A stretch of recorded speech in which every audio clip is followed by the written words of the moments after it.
মৰমৰ শিক্ষাৰ্থীসকল, তোমালোকৰ বাবে আখৰৰ জখলা নামেৰে বানানৰ এটি পাঠ আগবঢ়াবলৈ লৈছোঁ।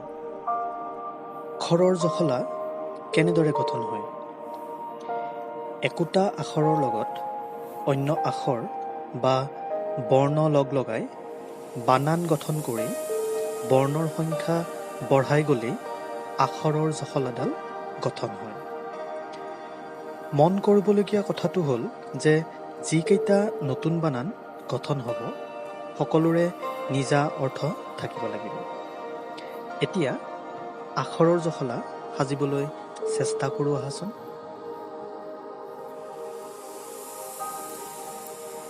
এতিয়া তোমালোকে তোমালোকৰ বহীখনত তিনিটা চুক বা কোণ থকা বাকচ একোটা আঁকি লোৱা।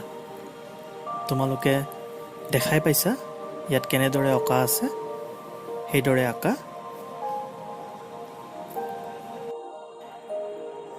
এতিয়া ম বৰ্ণটোৰে আমি শব্দ গঠন কৰিম।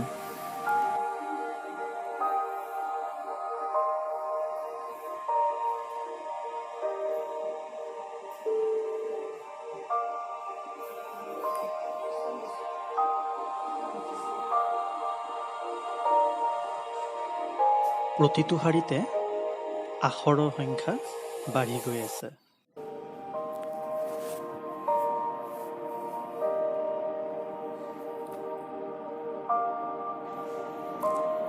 ম বৰ্ণটো প্ৰথমতে ৰাখি আমি কি বানান পালোঁ চোৱাচোন। মহ, মটৰ, মহৰম আৰু মৰণপণ। এতিয়া আমি প বৰ্ণটোৰে কিছুমান বানান গঠন কৰিম।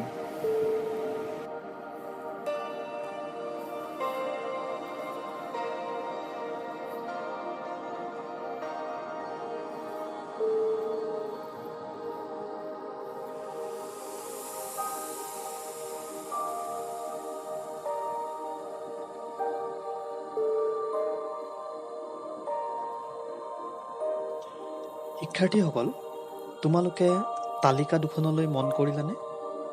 আমি যিটো বৰ্ণৰে বানান গঠন কৰিছোঁ তাত স্বৰচিহ্ন একো নাই, অৰ্থাৎ আকাৰ ইকাৰ একো নাই।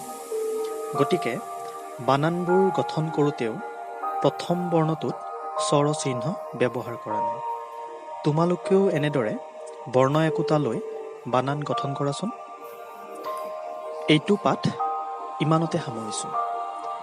এনেধৰণৰ আন এটা পাঠ পুনৰ তোমালোকলৈ আগবঢ়াম। তোমালোক ভালে থাকা।